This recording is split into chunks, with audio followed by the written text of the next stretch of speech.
Hey guys, welcome back. So now we are going to start creating some designs in Figma. And by designs, I don't mean we are going to create some professional designs. Right now, we are learning. So we are just going to fiddle around the canvas and we are going to see what these different tools at the bottom do. Okay. So the first tool over here is basically a move tool and its shortcut is V key to select it, and this is selected by default. So the move tool is nothing but basically your select tool. So if there is any item on the canvas, so you can click and select it. Okay. Now there is this small arrow tool you can click, so you will see different tools. For example, the hand tool, you can activate it via pressing H key. So basically this is a pan, so you can left click and drag in order to pan around.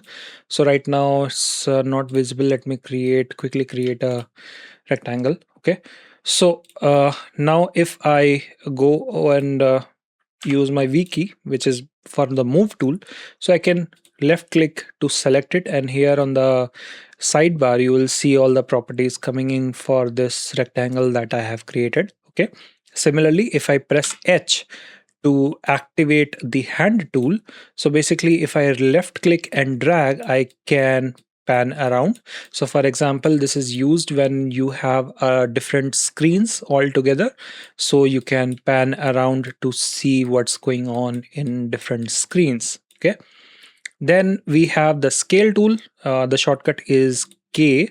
Okay, so scale tool is nothing but simply you can click and drag in order to start scaling your elements. Okay, so for example, this is the selected element, so I can click and drag in order to scale it. Then this is the frame tool, which is a very important tool in Figma.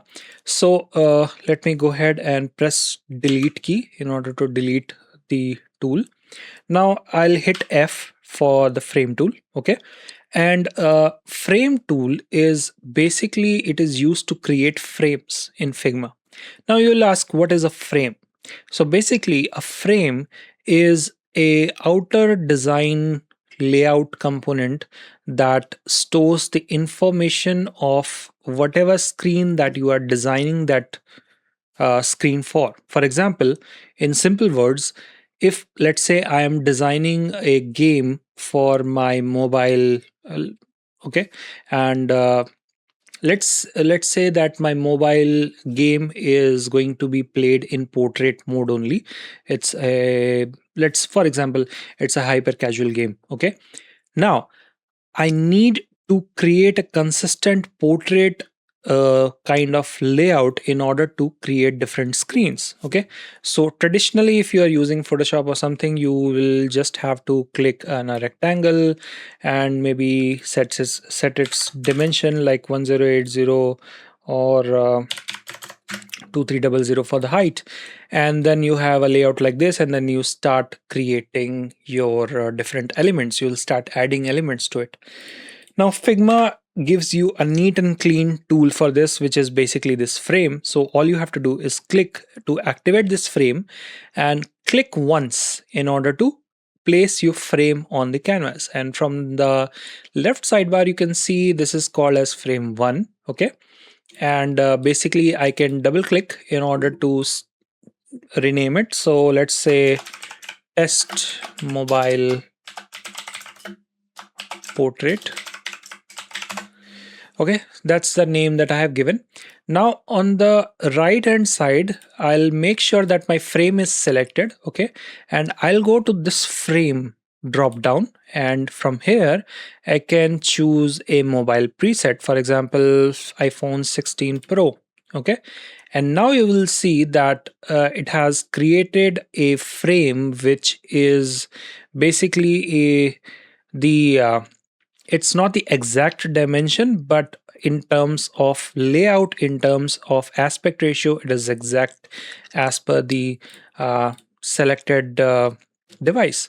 So this is very helpful, especially when you are creating screens for different resolutions and different aspect ratios, because designers, when we have to create a responsive application or a mobile app, we have to take care of the different designs in terms of whether the app is getting opened on a mobile view, or on a portrait or a landscape view, or even mobile screens, tablets, and foldable phones nowadays. So yes, so that's why frame is very important. Now I have created this frame, okay, and right now it is looking very small. So I can hold down control key and use my middle mouse button scroll basically to zoom in, okay, and I can click my middle mouse button and hold it, so it will temporarily enable the hand tool, and using the drag I can pan around the canvas, okay. So this is very handy, especially when you are designing. And there is the good thing is that you can simply, I have selected the frame tool, and let's say I have created some design here and I want to design other screen. So I can simply click plus, so it's going to create a new uh, you can see frame over here. So here I can start using my other tools to start designing the other screen. So that's very handy. And because at the end of the project, you will realize that you have created 5 6 7 or whatever number of frames, and which is consistent in terms of the overall size. So it is very easy to export out the different layers at common settings. So again, these are the overviews that I have given you. We will see all those things in details in later videos. Okay. All right. So let's see the next tool, which is basically the section tool. Okay. So the section tool is basically a kind of an area which you can drag, left click, drag, and create. And in this one, we can organize different elements, layouts, frames, etc., to better organize ourselves. So for example, here I can type in mood board. So basically, if I am, let's say, designing a screen, and let me go ahead and create a frame. Okay, so you can see the Figma, it remembers my last selection. So I had choosed iPhone 16 Pro. So it has created a layout using my last selection, which is again very handy. So let's say that I'm designing a mobile screen, and from other websites, I have got some inspirations, some reference images, some reference designs. So I can basically put all those designs in this mood board area, which is basically a section. And using those references, I can start designing my UI.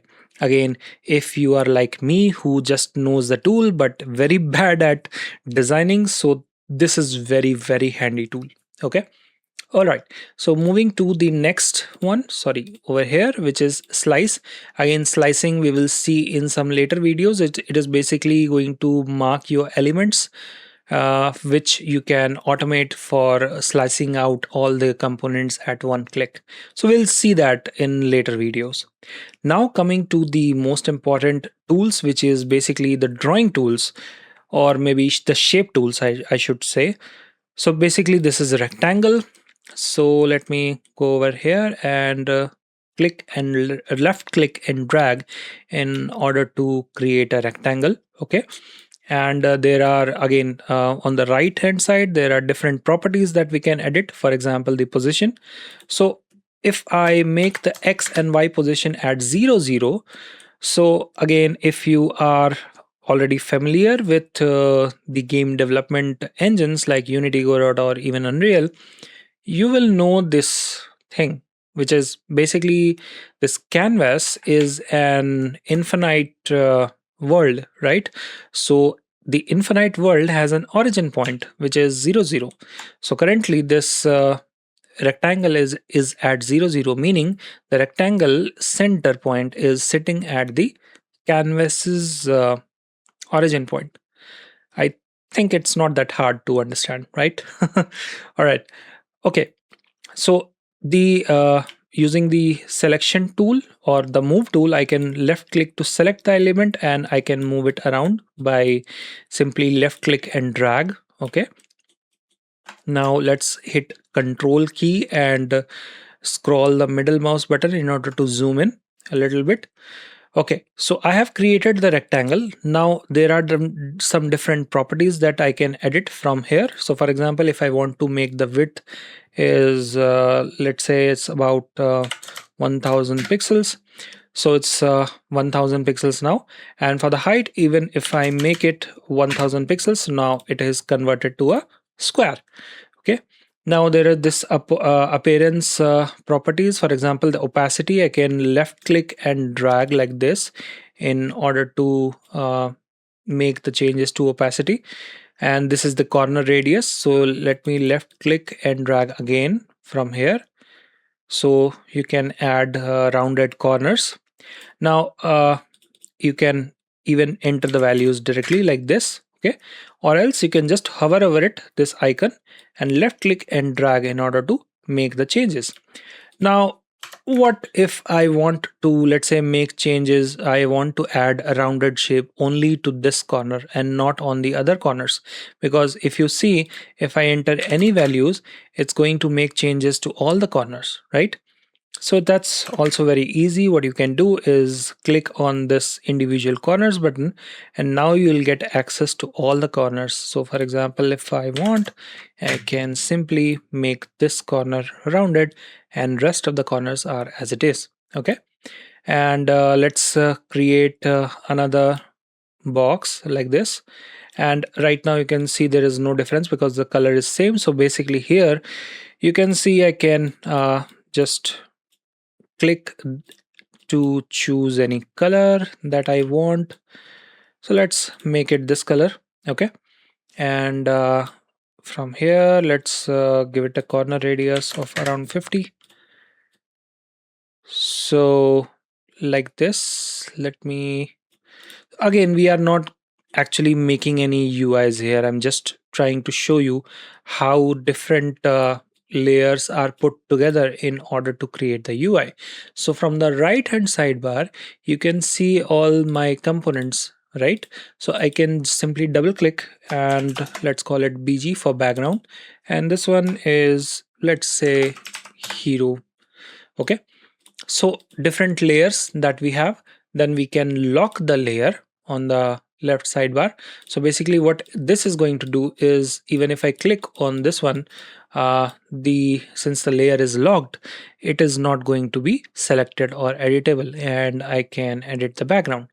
All right, so similarly, if I want to lock my background, I can lock it like this. Okay, and then I can simply click and move around the different other elements and my background will stay as it is. Okay, and then we have the visibility, so we can toggle visibility on and off whenever we want. Okay, so that's the rectangle tool. Similarly, we have other tools, for example the line tool. So I can simply create lines, different lines that I can create. Okay, and similarly we can change color as well. So let me make it this color. Then we have the weight. I can left click and drag in order to add some weights. So basically you can fiddle around these tools in order to create different effects or maybe the elements just for the practice purposes. Okay, and then we have the star tool. Okay, and the star tool is basically a tool where you can press a shift key as well in order to make a perfectly aligned width and height will be the same. It's like the symmetrical shape you can create. And then from here you will see the count is basically you can reduce the count or you can increase the count. Let me actually change the color, so now you will be able to see. So I can reduce or increase the counts in order to make whatever designs that I want. And when you create a design here in the tool, if I control and middle mouse scroll to zoom in, Here you can see this, these are the little dots, right? So basically these are the radius handlers that you can use. So basically I can adjust like this, or if I want I can add a radius like this. Okay, then if I want to control the count of the sides, basically I can use this as well, and that is applicable to all the tools. So for example, even if I am at the rectangle tool, I can still drag like this in order to set the radius for the corners. But remember, if you want to add only individual radius, then you have to use this handle. Okay, all right. So similarly we have the image or video button. So basically this is if you want to add custom JPG or PNG or whatever images that you want. So let me see if I have something, and let's say if I want to place it somewhere like this. So now I have added an image from my desktop. Okay, so this is great if you want to use, let's say, some profile pictures or maybe some temporary placeholder pictures. So you can add it and use it however you want. Okay, so this was it about the tools. Now these are the design tools, basically the pen tool and the pencil tool. So let me go ahead and use the pencil first. So basically this is nothing but if you are using a tablet, or maybe you are just fiddling around, so you can use the pencil tool to create designs. So again, this is all vector, meaning that whatever shapes that you are going to create is non-destructible. So you, if once you create it, you can resize it to any scale that you want, and since it is all vector, so it's not going to be pixelated. Okay, so that's the basic difference between a vector and a raster image.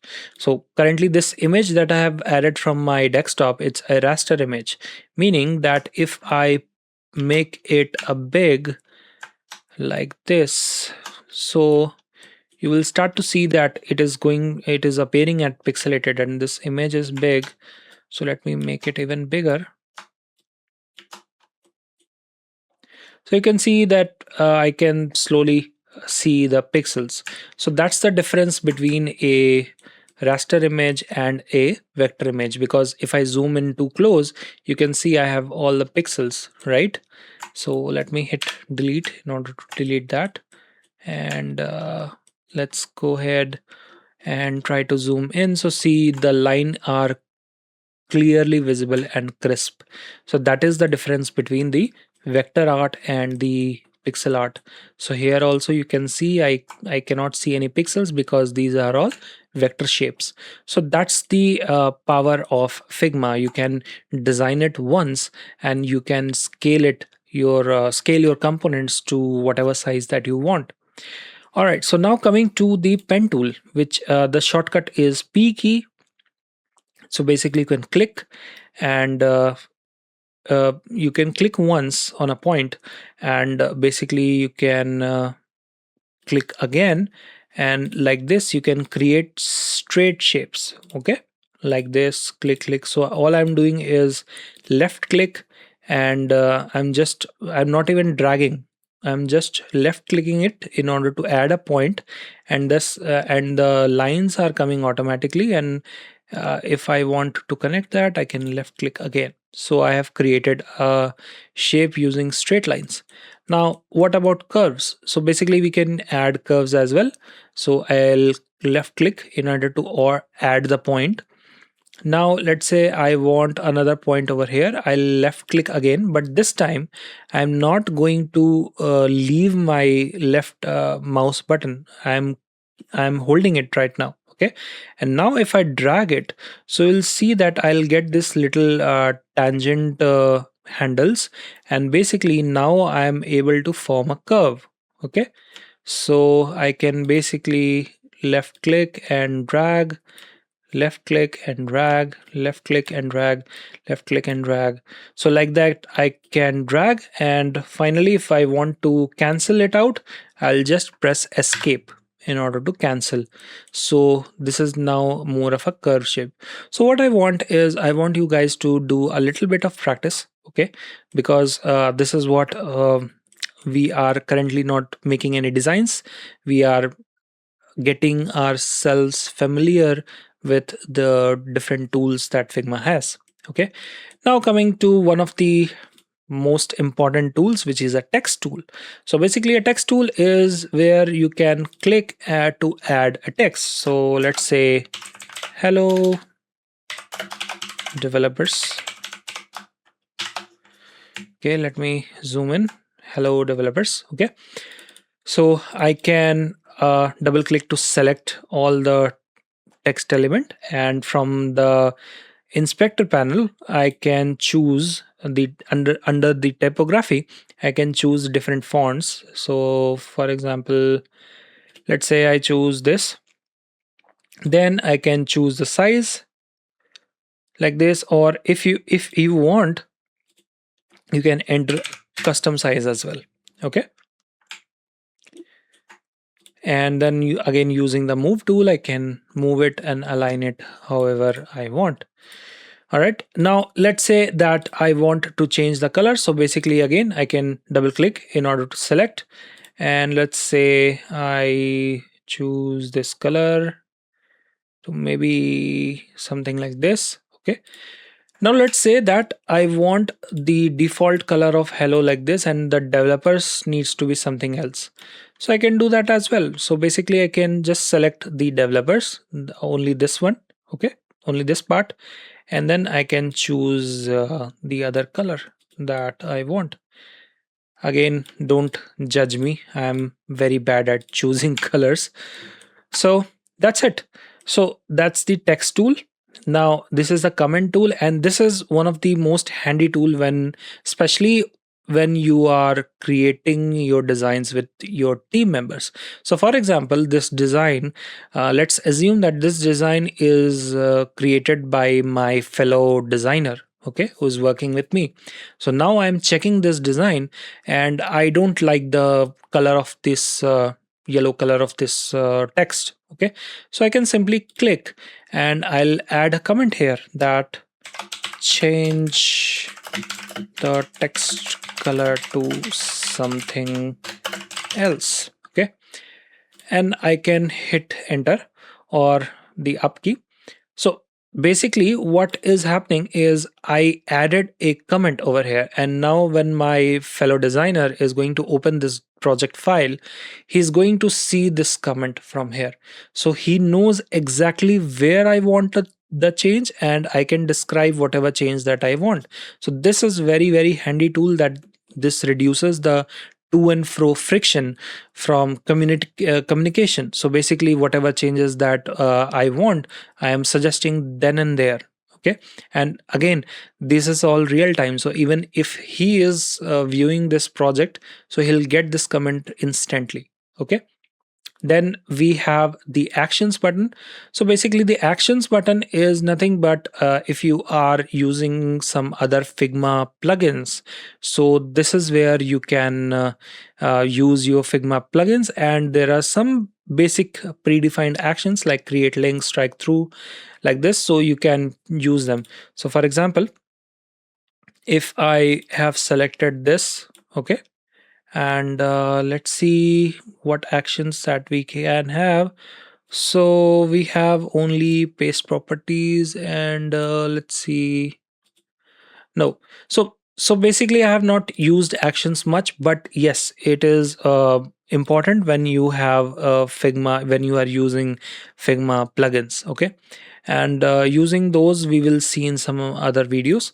Okay, so this was it. Now I want you guys to practice a little bit, get yourself comfortable with the tools, and in the next video we will actually create our first basic project where we will see how we can create a minimal design for our game. Okay, so see you in the next one.